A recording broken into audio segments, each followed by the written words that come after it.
Hello, everyone, and welcome to Christ in the Classroom, presented by Sophia Institute for Teachers. I'm your host, Jose Gonzalez. Today, I'm excited to welcome Professor Douglas Bushman from the Augustine Institute. He will be introducing himself and chiming in a little bit later, very shortly. And today, our topic is Love Wins. Christ and the True Meaning of Love is the title today. I thought this was a very appropriate topic as we enter into what's Valentine's Day this weekend.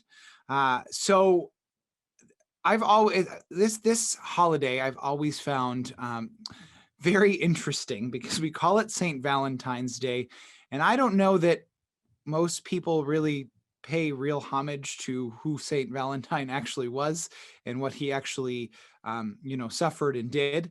I remember as a young adult and a high school student, kind of hating this holiday because I just never, I used to joke and call it with my students before I met my wife. I used to call it Singles Awareness Day, and I just thought it was a very very hallmarky holiday. I wasn't a big fan. On the other, I had a good friend in my young adult days who absolutely loved this holiday, and she just always wanted to make it a big deal. And so we actually had a tradition in our young adult group back in the day, where all the men would cook a nice meal, and all the single ladies would come over, and we'd treat them to a nice meal, and that was it. It was nothing incredibly romantic. And then I met my wife, and all of a sudden I was like, oh, I should make this a big deal. And I've quickly learned over the years that if you simply tell your wife you love her on a regular basis and make an effort to show that love consistently, then holidays like this one that are very more like Hallmark created mean less and less. The other thing that I really find that I think is important as Catholic school teachers and as educators is when we look at this day and what it celebrates, right? How can we reframe our understanding of Valentine's Day? I actually have a very good friend and college professor who I remember her bringing this up with a group of teachers we were working with one time, and I was blown away, and I thought, this is brilliant. How do we celebrate Valentine's Day in our schools? Now, I'm not, you want to do the Valentine's cards and the Valentine's parties, that's fine. But do we decorate with like Cupid and hearts? I mean, Cupid is technically a pagan god, right? Are we making homage to a pagan god? What if our whole, we took the opportunity in a liturgical mindset, especially since the Sacred Heart of Jesus is a feast that happens in June most of the time, that we never get a chance to celebrate in schools, but making that the focal point on Valentine's Day, that the heart of Jesus that bleeds for our sins and that exudes love for us, have that be the focal point of Valentine's Day. Because is that not what love, the day of where we commemorate love, have the focus be on the authentic love of Jesus Christ? So to kind of reframe that mindset, and if you want to do the hearts and the cards and the when I was a student council rep, and what we did with our student council is often the kids could buy carnations and send them to friends on Valentine's Day. It was a fundraiser. You want to do stuff like that, great. But let's put it in the right context. Let's put it in the right in the right mentality of, if we're going to celebrate love, let's celebrate what Christ tells us love is and not what the culture tells us love is. So to dig a little bit deeper on what this all means, I've invited for us to join me this evening is Professor Douglas Bushman. And Douglas, very grateful to have you with us. Douglas is actually the very first scholar that worked with us at Sophia Institute. I had the pleasure, he was the first one I ever got to present alongside with back in 2014 in the Archdiocese of Los Angeles. And so it's a real treat to continue to work with him and have this relationship we've had sit for almost 7 years. Crazy to think. So, Douglas, I'll let you kind of just tell everybody a little bit about yourself and welcome you to join us here. So I liked your opening. It's always a challenge in our culture where we're so swamped by commercialism and everything else to pierce through it and remind ourselves of what the real meaning of our faith is, and in this case, love. As a little bio there says, I teach at the Augustine Institute, and I've been on a research grant for the last 7 years working on John Paul II, Vatican II, the new evangelization.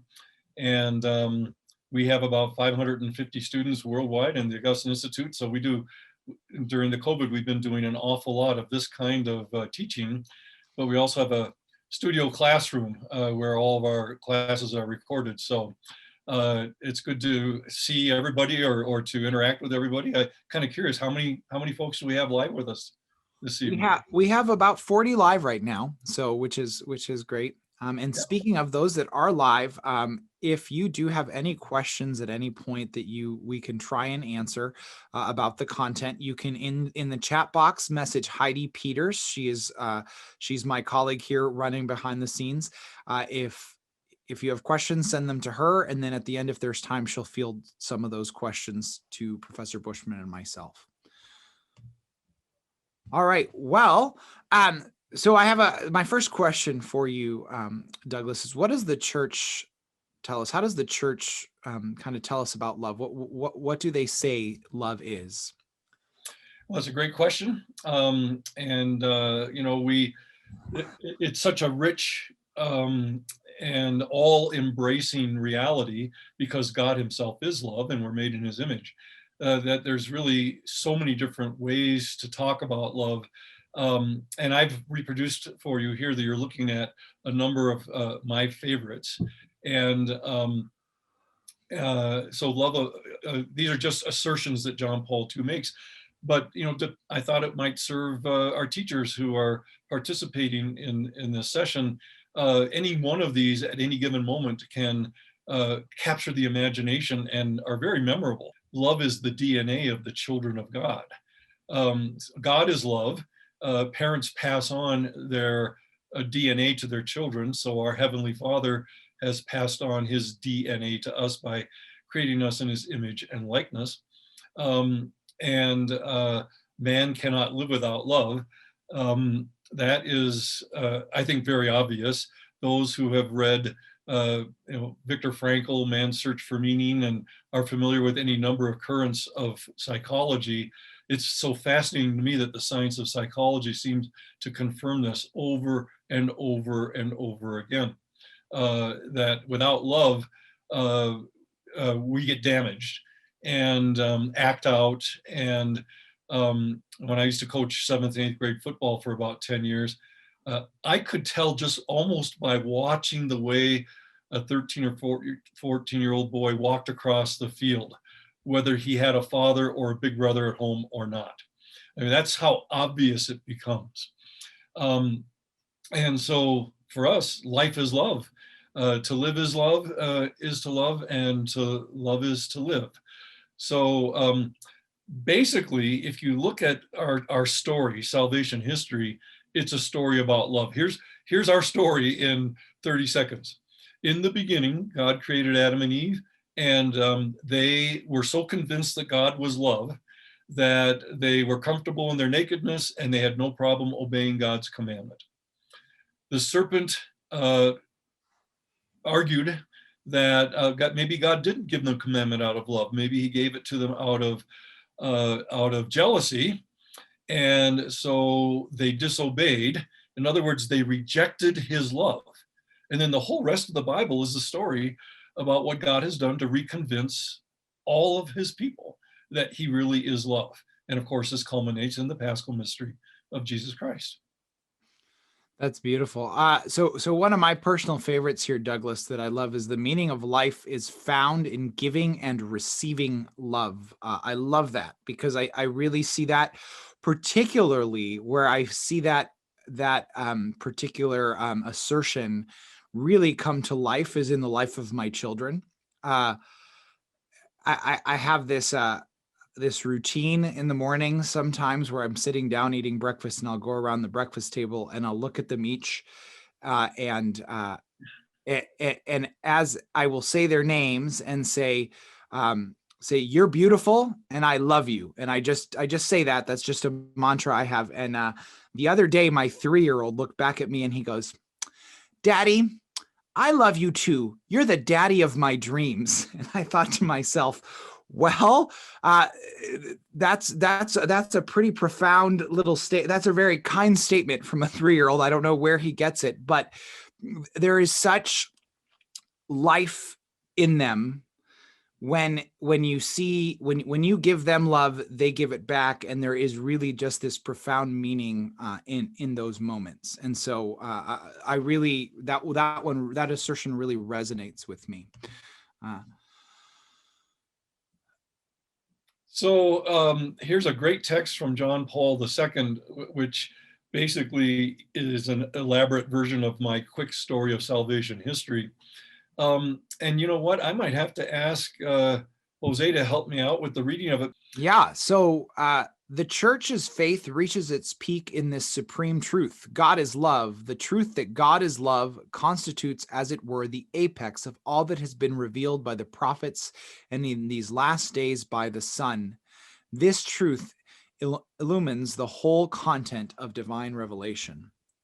Thank you. So it's an apex. It's the summit of what God has revealed in Jesus Christ, who God so loved the world that he sent his only son. And Jesus showed that he loved us to the end by enduring his suffering and death on the cross. But notice that it also says that this is the light in which that we need to look at everything that we believe. And I think that's a very, very important point. And notice how John Paul beautifully puts the words love and truth together here in this text. The truth that God is love. Probably everyone's familiar with, if you don't know the chapter and the verse, John 8:32, the truth sets you free. The truth that God is love sets us free from the fear that maybe he's not. The truth that God is love sets us free as Catholics to go to the sacrament of reconciliation and confession. The truth that God is love sets us free from the way that Adam and Eve behaved, trying to cover themselves and then trying to hide from God. We know that God loves us so much that he's like the father of the prodigal son. He rejoices when we return to him. And so we live in a culture, even within the church, it's not always easy to get love and truth in their proper harmony. I think there are many Catholics who all they talk about is truth. And they do their own cause damage by not bringing in love. On the other hand, there's a lot of Catholics that all they can talk about is love, and they do their own emphasis on love. They undermine themselves by not pointing out that there's really no love worthy of the name that is not based on the truth. So when I go to a doctor, I look for that little sign that says, graduated from the University of Colorado Medical School. I want someone who knows a lot of truth about how my body works so that he can love me and set me free from any illness that I might have. So truth and love always go together. That's great. And I think that's a fantastic point. And I think it ties in nicely to another question I have about how do we, the emphasis of love in our catechesis. Sometimes it feels as if there are tough subjects and tough things to address that might not feel real loving to quote unquote the world. So how do we, how do you place love and the truth in its proper context in catechesis? Yeah, so I think there's nothing like experience that where people see that even when the truth is difficult and challenging at first, over the long run, it turns out to be the real foundation of love. You mentioned your son and saying, I love you to your children.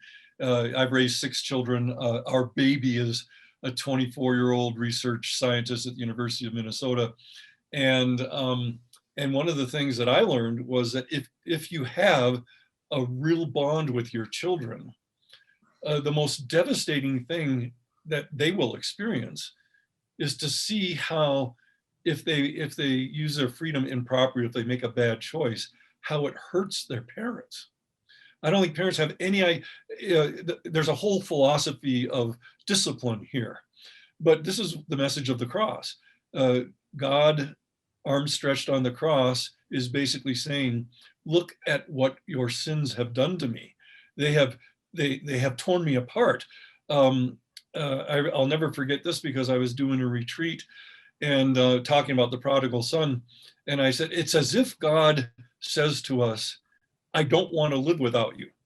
I can't live without you. My life is not complete without you in it. Now, of course, we believe that God is, infinite and perfect, and that in a strict sense, he doesn't need us.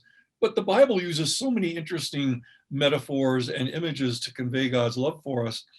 And isn't it a fact that, especially during Lent, Stations of the Cross, other times, that's what really gets to us when we stop and ponder what our sins have done to God, and that he endured it all. He must really love us.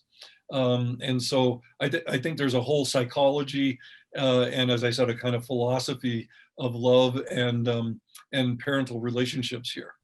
So this is why my kind of prime catechetical rule I take from Twister. Whether I'm lecturing at the graduate level, or I'm working with first and second graders, helping them get ready for First Confession and First Holy Communion, my rule is 1 foot at all times on the circle that says the love of God fully revealed in Jesus Christ. And so I can talk about one of the 7 sacraments, or I can talk about the Blessed Virgin Mary. I can talk about any doctrine of the church, or any discipline of the church, but my goal is always to bring it back to this fundamental truth that God is love, that he created us out of love, that he didn't give up on us when we rejected his love in Adam and Eve, and that he eventually gave his life for us out of love.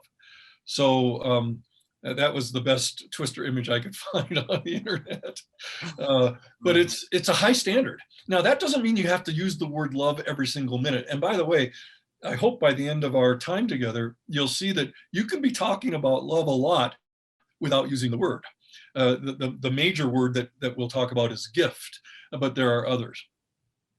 And so if you just go back quickly, this is what I want my children. This was one of my catechetical goals for my children, for them to be able to say in a very personal way, I live by faith in the Son of God, who loved me and gave himself for me. It's like a very personal profession of faith, or a personal creed. And then there's this text from John Paul II, but you can see that must be how he feels and how he relates to our Lord, because this is what he wants for others. And all he wants is for every human being to live in the peace and the serenity and the confidence that God loves you. Beautiful. So I'd like to now kind of shift and start to get more specific of defining love. So, what is love? So I'm going to interject here and jump in and talk about before I hand it back to Douglas with some questions. You'll see in the lesson for this week that we are highlighting and giving you for free, it focuses a little bit on the 4 loves. The 4 loves, I don't know how familiar you are with them, but it's the Greek words for love. Essentially, I think one of the failings of our English language is that we have one word for love, because I can say things like, I love pizza and I love my mom. And I sure as heck hope I love my mom very differently than I love pizza, right? So that word can fall short in the English language. So I think it's good to, if we take the understanding of this word, this is a place to start in helping us define love and for our children to see what love is about. The first form of love is storge, or affection. So this is affectionate love, right? The storge might be the kind of love I have for pizza, right? Or the kind of love I have for the new tennis shoes I just got, right? So or for my dog even, right? So different. Storge deals with affection. Then we have philia, which is brotherly love. Philadelphia, right? We named after the city of brotherly love because that's the root of it. So a brotherly love. This is going to be more the sort of love I have for a dear friend, or for my neighbor, and that I may not know deeply. Eros, erotic love, right? And a lot of people think that this is all negative, right? Erotic love can be negative in its incorrect context, right? But erotic love paired with ultimately, and what the theology of the body often focuses on is understanding the perfect union of eros and agape, right? Erotic love with sacrificial, unconditional love within marriage, right? And that's where those two loves kind of line up. But agape is sacrificial, unconditional love. And this is the sort of love that we're focusing on really tonight and helping define to a certain extent, because that is the sort of love that Christ has for us, right? And so it's good to kind of lay a foundation for our students in understanding these different forms of love, but then to take it deeper. And so I'm asking Douglas here, my next question for you is, how have some of the great minds of the church defined love? How do the Gospels, because a lot of this comes from these great minds' interpretation and reading of the Gospels. How does Jesus reveal his definition of love? So. Great. Well, let's go on to the very first one. And I have it first because it's the most basic one.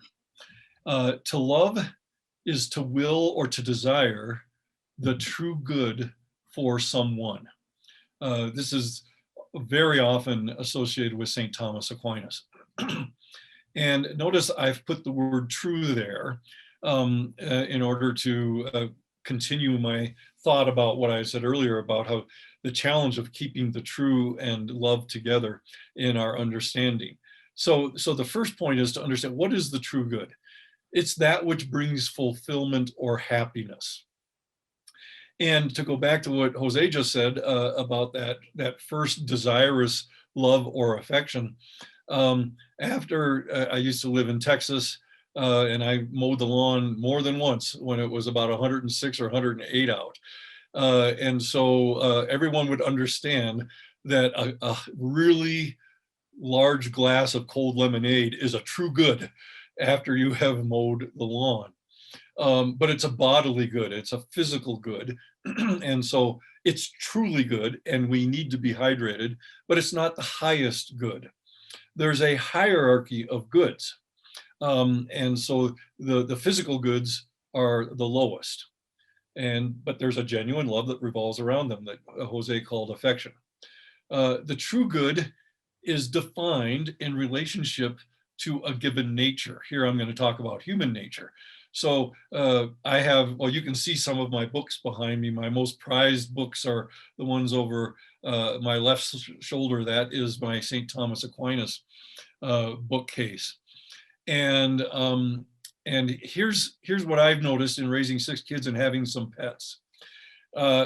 Everybody thinks that Thomas Aquinas books are a good. For me, or for the dog, it's to chew on when he's teething. For a 3-year-old, it's to draw on indiscriminately, just with a crayon, and then for me, it's to read and to understand. Notice it's the same reality, and yet depending on where you are in life and what your nature is, you relate to it quite differently. And so we distinguish between the basic goods, this hierarchy of goods. There are physical, intellectual, and spiritual goods. And martyrs show us what that hierarchy is when they prefer to die rather than to betray the God who loves them.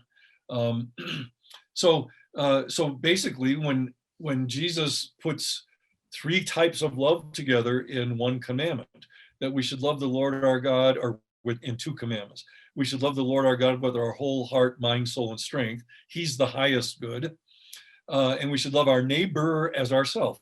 So there's three fundamental loves: love of God, love of self, and love of neighbor. And very importantly, the sign that you love is that you experience both joy and sorrow. So I grew up and back in the days of two very well-known philosophers. Perhaps you've heard of them, Simon and Garfunkel. And they had it all figured out. One way to make sure that you don't ever know any sorrow is to be a rock or an island. Don't love because it's risky. But the problem is that if you don't love, you'll never know what joy is either. So joy is what we experience when the good that we want for someone, either God or ourselves or someone else, is present. So since we're talking to teachers here, there's a lot of joy when a student surpasses your expectations and gets an A on an exam or a paper, right? You actually succeeded in imparting that knowledge. And then there can be times of real desolation as a teacher where you're grading and you say, was I off that day? Didn't anyone understand a word that I said? But if you stop and think about it, one of the things I love to do for the people I do spiritual direction for is once a year, I have them write down the 5 last times they were really full of joy and the last 5 times they were really full of sorrow. And well, that'll tell you where your loves are. So I live in Denver. The last time I noticed there was any really great joy in Denver was when the Broncos won the Super Bowl. That would be one of those lower loves, one of those lower goods. And that means we've been a depressed city ever since. All right. But you can tell what a person's definition of love is by their sorrow and their joy. And that's very, very helpful to know. So the second definition we attribute to St. Augustine. To love is to share the good with someone. And this is one of my favorite 3 lines from all that I've read. For a possession which is not diminished by being shared with others, if it is possessed and not shared, is not really possessed as it ought to be possessed. And so this is the foundation of evangelization. Jesus is, and this is why parents have their children baptized. Jesus and his love for us is the greatest of all goods. Life isn't worth living without it. And so we have our children baptized. We want to share that joy that we have in being loved by God in Christ. And so this is a love that emanates from fullness. That's agape love. This is the love that God exercised when he created us. He didn't create us because he needs us, because he was lonely. It was out of pure fullness and wanting other people to enjoy his own happiness. And this contrasts with what Jose had mentioned earlier. Eros is a needy love. And I'm glad that he said it, and I'm going to repeat it. This isn't an evil love. Children are needy, and they have a right to have parents who have a fullness. I think if parents have children because they think the children are going to fill some void in their life, be careful what you ask for, right? Because they will fill a void, but not the way that you expect it. And then you hope that they will have a fullness so that when they become young adults, you have a true friendship with them. But they come into the world as pure neediness. And it takes a lot of maturity. It takes a real fullness to be servants as parents and to meet all the needs of your children. And so in our Catholic tradition, theologians call this benevolent or disinterested love. The disinterested means I'm not in it for there's nothing in it for me. It's all about the person who I'm in love. I want what's good for that person. And of course, this is the meaning of the cross. You can't twist Jesus's death on the cross and somehow make it out to be, oh, it was all about him. No, it's all about us. In fact, as we go through Lent, just think about his 7 last words. they're not about him. They're about us. They're about the women on the road to Jerusalem. It's Mary and John at the foot of the cross. It's those that he asks the Father to forgive, for they know not what they're doing. How can a man who's in such agony be so other-oriented? That's worth reflecting on this Lent.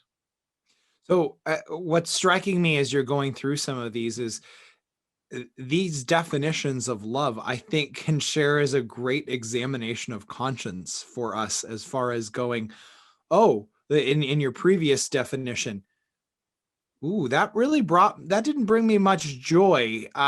Maybe that, or that really brought me down. How much more do I need to be relying on God and loving the right thing? Maybe I love, like you said, football too much if I'm this depressed that my team won. Or this, like sharing the fullness, right? Thinking about, man, I lost my patience with my kids a little too easily yesterday. My job is to share that fullness, and I failed at that. So I think this is providing really beautiful reflections to examine how are we loving, right? Which is ultimately what an examination of conscience is about, right? Mm-hmm. Very good, yes. All right, the third definition. Mercy is love. And then I can't read this. Is it that restores lost goodness? Yes. Yeah. So mercy, John Paul II says that mercy is love's second name. So mercy is a form of love, but it's the special name we give to love when the person you're loving is suffering, and you're attempting to alleviate that suffering. So what is suffering? Suffering happens when you're deprived of some important good. So again, there's a hierarchy of good, so there's a hierarchy of suffering.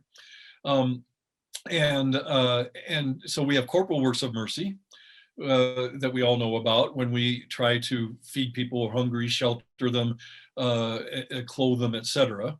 And then there's spiritual works of mercy when people are lacking in the truth or lacking some other spiritual good. So I like to think of love as mercy, as love that keeps loving when it has been rejected. Isn't this exactly how God responds to our sin? He doesn't stop loving us, a covenant after covenant. And then I tacked on this great line from John Paul II, until the gift has been received. And so since I'm talking to teachers, and I've taught my whole life, this is how it's going to happen every semester. Some student is going to say, Professor Bushman, have mercy on me. I didn't do well on my paper. Give me a higher grade. And I say, well, okay, let me give you a short course on what mercy is. I want you to know this material. I think it's important for you. Someday you're going to be a DRE or a youth minister. And so I will let you rewrite the paper, because I want this gift that I have in mind, making your mind conform to the mind of the church. That's important to me. And so I'll work with you on this, and I'll reread your paper and help you outline it and everything else. And so this is, teachers don't give up on their students. Parents don't give up on their children. God does not give up on sinners. And this is exactly what mercy is. So the prodigal son is the great biblical example of this. The father never stopped loving the son.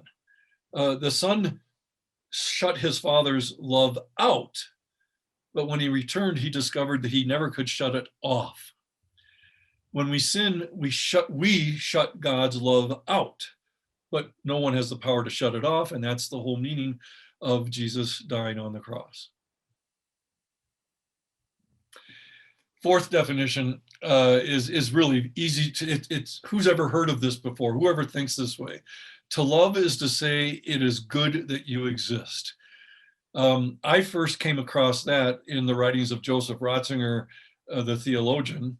Of course, he became Benedict XVI, and he attributes that to Joseph Pieper, a German philosopher, and John Paul II also made this its own. Made this his own. And so this echoes the refrain of Genesis. After each day of creation, God steps back and saw that it was good. It is good that you exist, he would say, so to speak, to the light and to the seas and to all the animals. And of course, on the sixth day of creation, with regard to Adam and Eve, he saw that it was very, very good.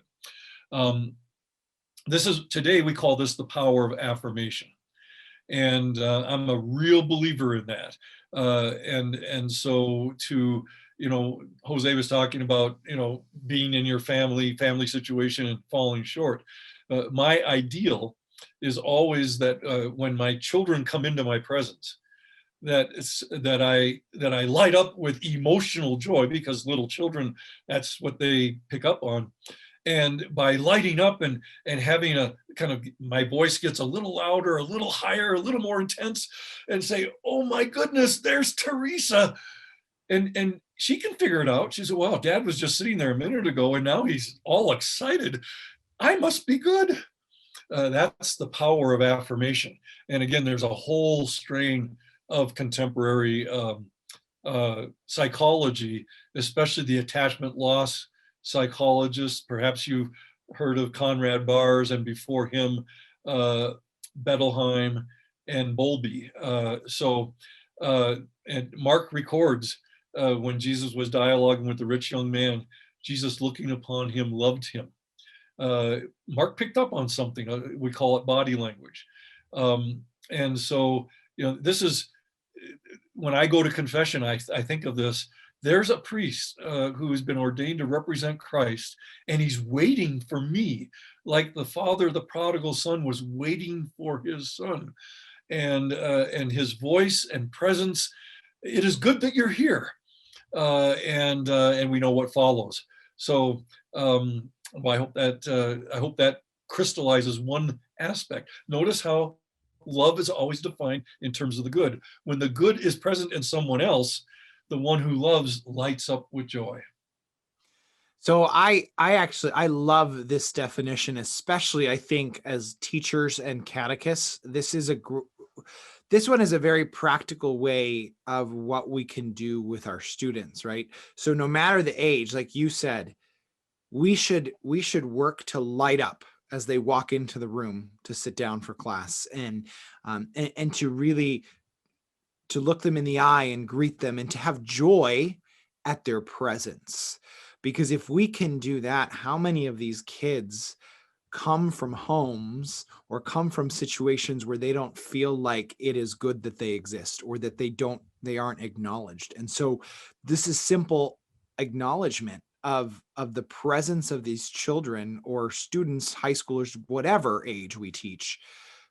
I think as teachers, this is almost the easiest form of love that we can display for them as they walk in, Jose, there's a corollary, if I could quickly get it across, and that is that, especially in family life, but also at the workplace and in the classroom, when you see the same people day after day, and something has happened that makes it difficult for you to come forward with that exaltation of it's good that you exist, depending on the circumstances, it's very helpful to explain to people why I might not be as exuberant today as I was yesterday.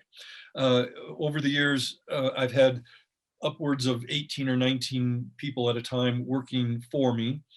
And this has lots of implications for the workplace. And I remember one time I was absolutely depleted physically, but also emotionally, because my mother had died. And I went, before anybody knew it, and I was back at work, and I sat my staff down and I said, you're bound to pick up on the fact that I'm going to not have a lot of energy. Trust me, it's nothing that you did. Because people, when there's a difference in behavior, people pick up on that. And so trust me, it's just me. I'm recovering from the flu, it could be any number of things, but body language speaks loudly. And so when the circumstances are correct, we can help other people not draw the wrong conclusions by saying, it's not that you that explains this, it's just that, I'm tired or whatever. That's a great point. Yeah, that's excellent. And then our last one. This is associated with John Paul II, especially for people who are very keen, and rightfully so, on his theology of the body. To love is to make a gift of oneself. So to just recap, the eros love, when I say I love you to someone, what I'm probably saying is, well, my life is more complete with you in it. Okay. But that's a kind of needy love. And a sign that it's not a true love yet is that when that person disappoints you, you get angry or hurt. To love is to make a gift of oneself and to receive the gift that the other makes of himself or herself. This is the brotherly love, the friendship that is most perfectly realized in marriage. So God himself is three persons, three divine persons living in relationships of mutual self-giving and receiving the gift of others. In the ancient world for the Greeks, this is friendship, where the two have become one and a friend is another self. And they keep making gifts of themselves to one another. And so as images of God, this is what we are made for. This is to participate in God's own Trinitarian mutual self-giving, but also to enjoy that among ourselves. And so one of the great signs that this is coming out of agape, that mature love of fullness, is that sometimes it's not easy to make a gift of yourself, and especially when the one that you love is suffering. Now we're back to, each time I've come back to Christ on the cross, he didn't stop making a gift of himself even when we rejected that gift through sin. And so in marriage, in friendship, in collegiality, I've got this great set of friendships at the Augustine Institute with the other faculty. That's a true friendship. And we make gifts of ourselves to one another by sharing what we read and our insights, and supporting one another in serving our students. Great. Yeah, thank you, Douglas. I thought this was all very just great insights for helping us define love. So I want to just, how can some of this translate into our classrooms as teachers? And one of the things that I want to emphasize is, and I say this all the time, it comes down to witness, because I think I've said that almost every week on this series, because that's the heart. We have to internalize that. So we have to be models of love. We have to love our students. We have to take these, just like I tell myself with my kids, I told myself with my students, I'm not perfect at it, but this is what I got to strive. Because if I love them first,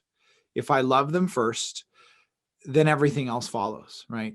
Because they're going to remember how much you loved them more than what you taught them, right? With that comes and I love, Douglas alluded to this a little bit, but in one of his examples, but discipline with love, with mercy, and truth, right? So that doesn't mean that we are, that loving doesn't, as a teacher, doesn't mean that we're pushovers, right? So have standards. Don't be afraid to be tough on them in academia and your standards for the classroom and what you expect of their behavior, what you expect of virtue. But do it with love, do it with kindness, do it with, help them see that that's all coming from a place of love, right? We got to teach them about the cross. Right? We got to teach them that love is not easy. I'll be honest with you. I grew up in a home where my parents, God bless them, are amazing. And they almost have, like, it's very bizarre. They have this like weird, almost, at least what they portray to us, it's almost this romantic, almost movie love that you see. I never really saw my parents fight. I never saw my parents disagree. I never saw that. And so I just assumed for a long time, oh, love is easy, right? If you love somebody, it just feels good all the time. Well, I quickly learned through friendships and through other things, thankfully, especially before I got married, that that's not the case. And now, you know what I am seeing, and which is beautiful. my father has Alzheimer's, and I'm seeing the cross on my mother for the first time. I'm seeing her lose that connection, but I'm seeing her stick by him. And she is coming to the realization that the cross is central to love, and that we have to teach our students about the cross and what Christ has done for them, and that love is a decision, right?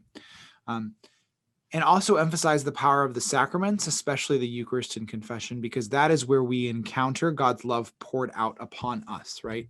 So we have to emphasize that power, and you seek that power as much as you can, and lead your students to that power as often as you can.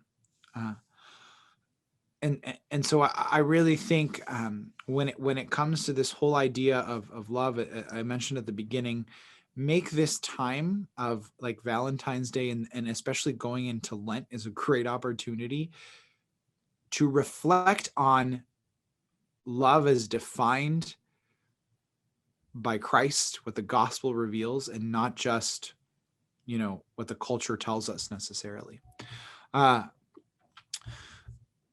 Before we will probably have a couple minutes here for a few questions. Before we do that, Douglas, I want to ask, this is, I love doing this every week just to kind of, it's always good to get ideas of things we can watch or read or listen to. And as I've mentioned before, everything in the culture that is true, good, or beautiful is Catholic, whether the artist intends it to be or not, right? So what are some things out there that are true, good, and beautiful that you might have read or watched that you would recommend, whether teachers watch it for their own personal formation or that they share those, with their class? Any ideas? Well, there's always a movie that comes to my mind, and it's Chariots of Fire. And I don't know if there's anyone out there as old as I am who would remember when it first came out and saw it or has seen it since. And I don't want to give the storyline away. But especially I think for high school kids and those who are athletic, but the principle applies outside of athletics as well. So basically, theologically, what the movie is about is two different kinds of love and motivations. And to get involved in whatever you're doing. In this case, it's about sports, but it could be business or anything else. Are you doing it out of love of self, or are you doing it out of love of God and for his greater glory? And if you keep that question in mind, I think it will open up the deep meaning of the movie for you. Beautiful. Thank you for that suggestion. Heidi, do you have any questions that came through that you can share? We might have time, I think, for one or two.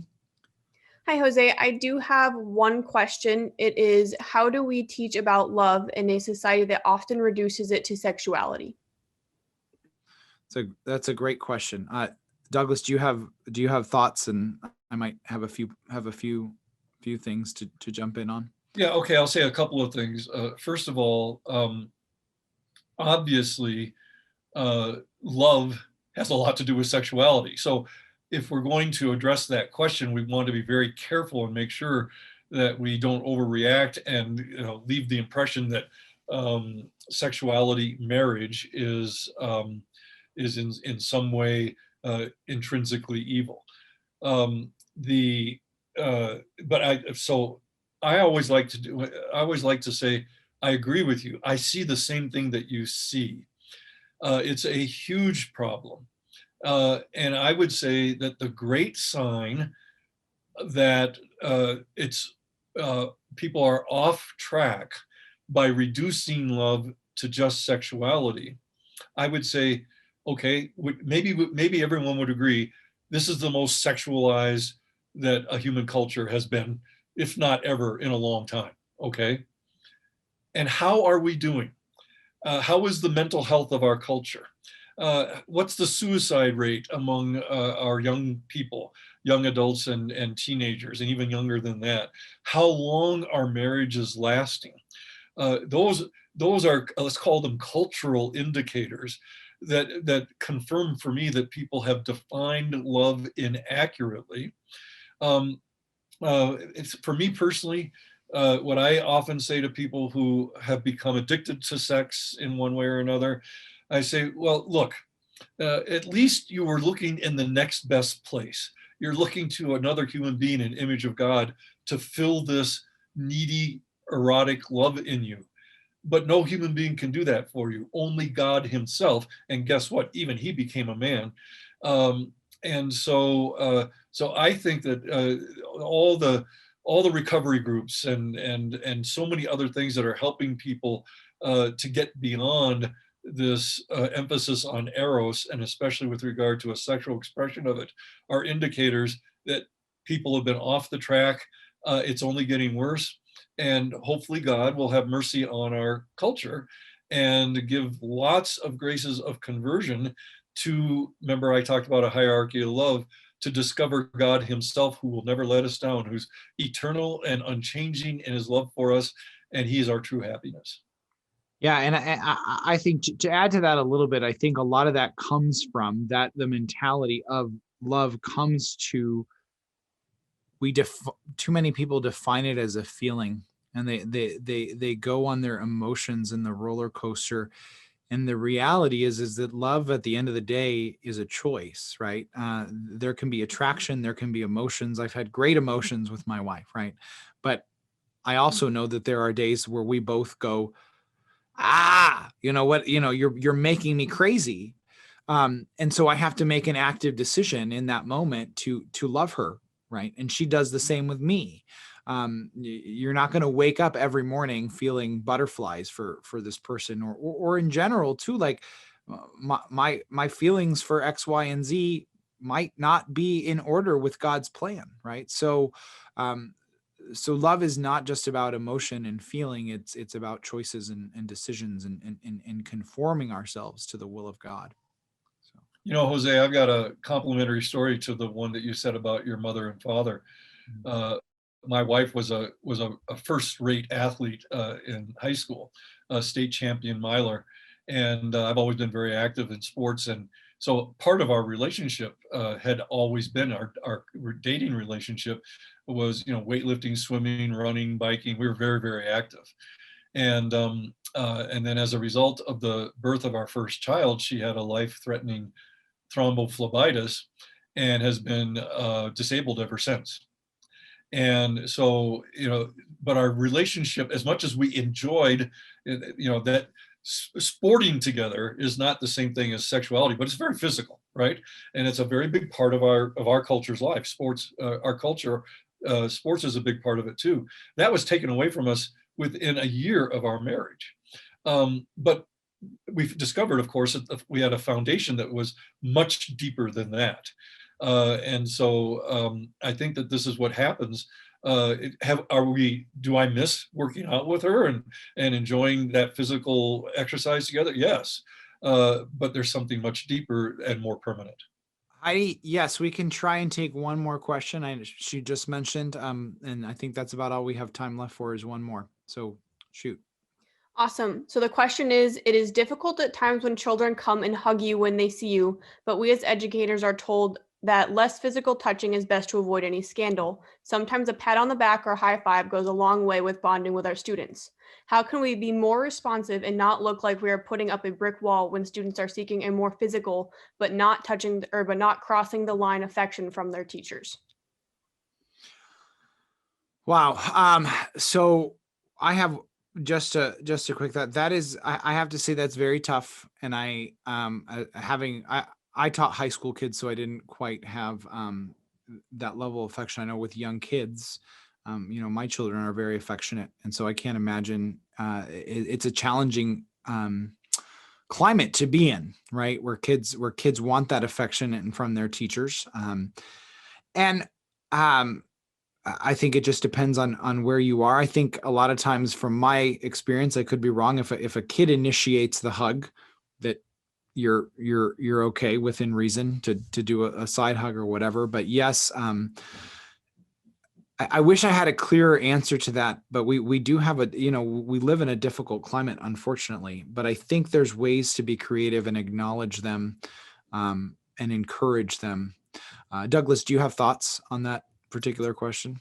Well, we live in, as you say, we live in such a litigious society that if you want to be useful to your students, you don't dare risk it all by, having expressions of affection that not too long ago. I mean, when I was in high school, the big thing was that boys and men should lighten up and give hugs and, be very emotional. And then our culture just did a complete, turnaround, and now we have to be so careful about this. But did you watch anybody watch the Super Bowl? I mean, men hug each other when they win a Super Bowl. Have you ever watched college football? And the coaches and the players, embrace one another when they have a win. There's nothing more natural. I would hope that some of us will live to see the day when our culture gets more realistic and less reactionary, and recognizes that because some people go over the line and exploit their relationships with younger people, the vast majority do not. But it's the same thing with priests and virtually every part of our culture. There's such an overreaction to the few that the basically human ways of expressing ourselves are now often forbidden. Wish we had a clearer answer to that, but we sympathize with that frustration and pray we can get through that. So next week we will be back again on Tuesday live. There'll be a special guest host next week. My colleague Mark Kaschak will be hosting next week, and the topic that he will focus on is the reality of spiritual warfare. So hope that you're able to join us next week. If you need a certificate for tonight or any other episode, visit sophiainstituteforteachers.org/CITC certificates and fill out the form and submit it. All certificates are distributed on the 1st and the 15th of every month. If for free lesson on today's theme and on the themes from previous episodes, you can visit sophiainstituteforteachers.org/CITC lessons and download those there. And you can also please feel free to listen, to subscribe, and give us a review. If you ever miss a live episode, or feel free to, you can listen on podcast format. We're found on YouTube and Vimeo and right on our site. So please subscribe and give us a review if you like what you're hearing. And don't forget to visit our website for many other resources for teachers, sophiainstituteforteachers.org. Lots of free resources available there.